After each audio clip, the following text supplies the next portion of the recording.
Umaabot na ng mahigit 4 na hektarya ang lawak ng pinsalang dulot ng tumapo ng uling mula sa BARD sa Zambales noong kasagsagan ng bagyong Christine. Tuluyan na rin naapektuhan ang hanapbuhay ng mga mangingisda dahil bukod sa wala ng huling isda, wala pa rin silang natatanggap na ayuda mula sa lumubog na barko. Humahataw sa balita. Hataw Balita ngayon! Nababahala ang mga mangingisda sa barangay San Salvador, La Zambales dahil sa paglawak ng pinsala ng dulot ng coal spill sa kanilang lugar.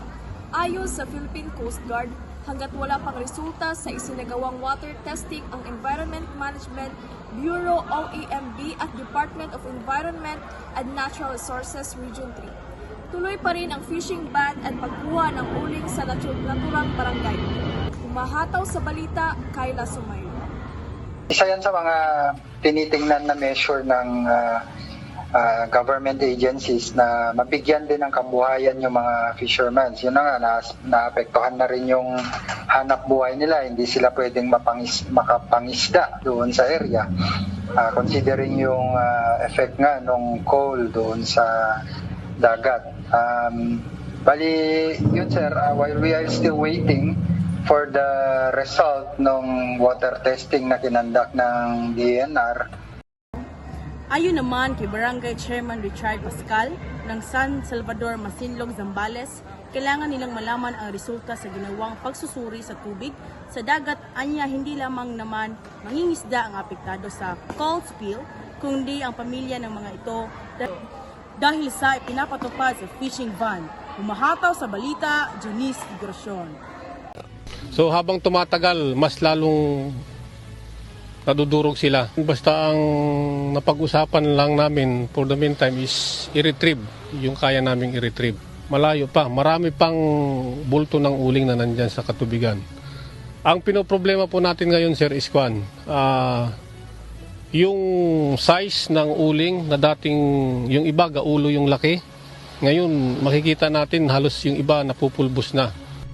Reklamo naman ng ilang mangingisda at mga residente sa Barangay San Salvador, hanggang ngayon ay wala pa rin silang natatanggap na ayuda mula sa kumpanya. Ang nai-voice out ko po sa kanila na presyo per kilo, 300 per kilo po yung nai-open ko sa kanila. Pero ang doon sa conclusion na pag-uusap po namin is kung pa lang yon, iaakyat pa nila sa mas mataas sa kanila para pag-usapan. Kami sir, gusto namin bayaran kami kasi pagod na kaming mag-ahon ng uling eh. Ito, pinulot ko namin. Baka siguro may bibili ng ng may-ari na to, namulot kami. Kung hindi nila bibilhin, dito lang siguro. Dati maganda to.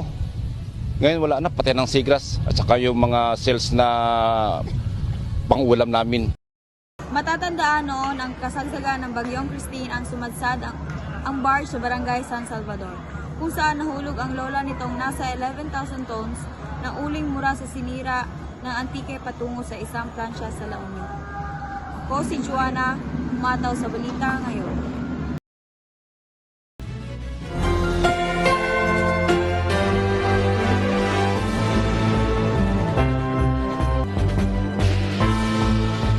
Ayon sa tagapagsalita ng Chinese Foreign Ministry, nang si Maing lagi umanong consistent ang China sa mga pulisya nitong pagdating sa Estados Unidos, dagdag pa niya ang relasyon ng China at US magpapatuloy ayon sa mutual respect at peaceful coexistence.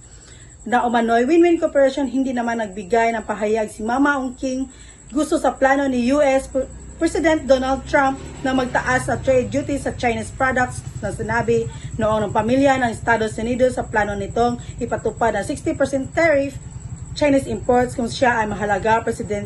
Ayon naman kay Blonde Glazer, Managing Director ng Indo-Pacific Program at German Moral Fund of the United States, posibleng umanong ipatutupad ito ni President Trump laban sa China. Balik sa iyo, Jamaica. Ano ba ang kasalukuyang relasyon ngayon ng China at ng US? Masasabi nating komplikado at may tensyon ngayon ang relasyon sa pagitan ng US at China. Dahil iba't ibang isyu ng trade sa kalakalan sa dalawang bansa, security at maging tensyon sa Taiwan at South China Sea. Pero sa kabila ng mga ito ay nagsisikap ang dalawang bansa na mapanatili ang diplomatic communication. Salamat! Nagbabalita, Joylene Balagot. Hataw Balita ngayon.